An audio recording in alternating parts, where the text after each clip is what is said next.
the floor after the meal. Shiva Subramaniam Iyer की wife kitchen के दरवाजे से खड़ी होकर उन्हें खाना खाते हुए देख रही थी एंड एपीजे सेज कि मुझे नहीं लगता कि उन्हें मेरा खाना खाने के तरीके में, पानी पीने के तरीके में और फ्लोर साफ करने के तरीके में कोई फर्क नजर आया होगा. So what he wants to say, he wants to highlight that either he is a Muslim or he is a Hindu. Religion does not matter. Religion does not differentiate in the way a person eats food. वो कह रहे हैं कि खाना खाने का तरीका तो सभी लोगों का एक ही जैसा होता है, चाहे वो हिंदू हो या मुस्लिम हो.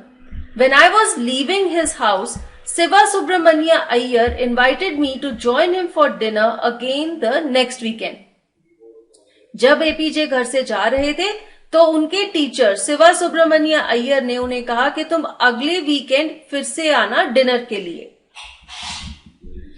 Observing my hesitation, he told me not to get upset, saying, once you decide to change the system, such problems have to be confronted.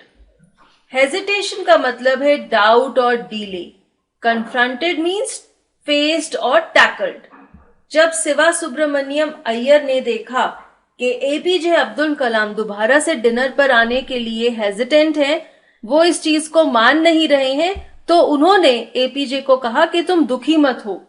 अगर तुमने ये फैसला कर ही लिया है कि तुम इस सिस्टम को चेंज करोगे, if you want to go against the norms of the society, you have to be strong and brave and you have to confront the situation. आपको मुसीबतों का सामना करना पड़ेगा. When I visited his house the next week, Siva Subramania Iyyer's wife took me inside her kitchen and served me food with her own hands. अब ये देख सकते हैं आप बदलाव आया है शिवा सुब्रमण्य अय्यर की वाइफ में. एपीजे कहते हैं कि जब मैं अगले वीकेंड उनके घर डिनर पे गया तो उन्होंने खुद अपने हाथों से मुझे अपनी किचन में बिठाकर खाना सर्व किया. This is the change. उनके टीचर शिवा सुब्रमण्यम उन्हें यही बताना चाहते थे कि दुखी मत हो, सिचुएशन का सामना करो और चीजें सुधर जाएंगी. Then the Second World War was over and India's freedom was imminent. Imminent means about to happen.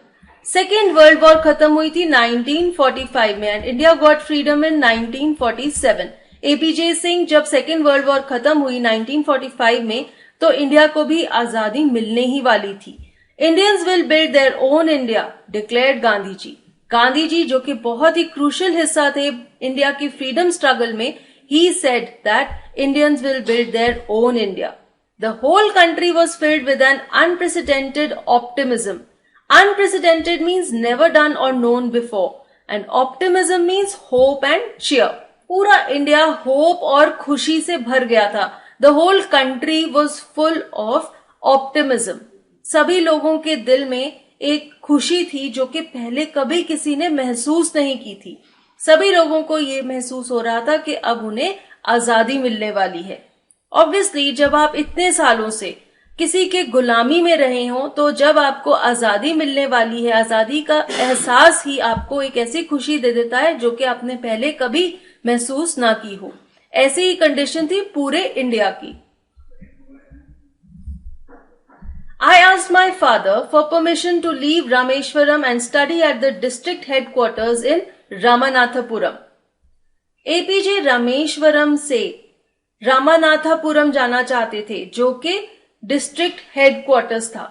यहां पर आप देख सकते हैं ये है रामानाथपुरम डिस्ट्रिक्ट, ये है रामानाथपुरम सिटी, ये है रामेश्वरम जहां पर एपीजे रहते थे. तो वो अब रामेश्वरम से हायर स्टडीज के लिए रामानाथपुरम जाना चाहते थे. He told me as if thinking aloud, Abul, I know you have to go away to grow. Does the seagull not fly across the sun alone and without a nest? Seagull is a bird. यहां पर आप देखते हैं this is a seagull. Reply में APJ के father ने उन्हें कहा कि हाँ, मुझे पता है कि तुम्हें दूर जाना पड़ेगा क्योंकि तुम्हें आगे जिंदगी में बढ़ना है. और फिर उन्होंने एग्जाम्पल दिया कि ये जो सीगुल है ये भी तो आसमान में उड़ती है, दूर कितनी दूर उड़ उड़ के जाती है अकेली. और इसका कोई साथ में नेस्ट भी नहीं होता, मीन्स इसका कोई घर भी नहीं होता। ये अभी अपना घर छोड़कर आसमान में इतनी दूर दूर तक उड़ती है।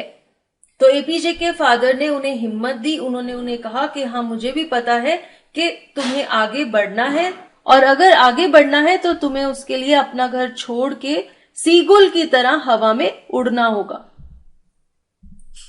He quoted Khalil Gibran to my hesitant mother. Your children are not your children. They are the sons and daughters of life's longing for itself. They come through you, but not from you. You may give them your love, but not your thoughts, for they have their own thoughts. Longing means desire, chahat. This is an excerpt from Your Children, a poem written by Khalil Gibran. अब जब APJ की mother को ये पता चला कि वो घर छोड़कर रामनाथपुरम जाना चाहते हैं पढ़ने के लिए, हो सकता है वो थोड़ी सी दुखी हुई हो, और उन्हें शांत करने के लिए एपीजे के फादर ने उनकी मदर को ये कहा। ये जो लाइंस उन्होंने कही, ये खलील जिब्रान की फेमस पोएम योर चिल्ड्रन से ली गई हैं। तुम्हारे बच्चे नहीं हैं, ये जिंदगी के बच्चे हैं। तुम्हें जिंदगी ने आगे बच्चे दे दिए, तो ऐसे मत समझो कि तुम्हारा इन पे रूल चलेगा। इनके अपने थॉट्स हैं, इन्हें आजादी दो ताकि ये अपने थॉट्स को पूरा कर सकें। So that is how he tried to convince APJ's mother to let him go to Ramanathapuram for higher studies. So with this story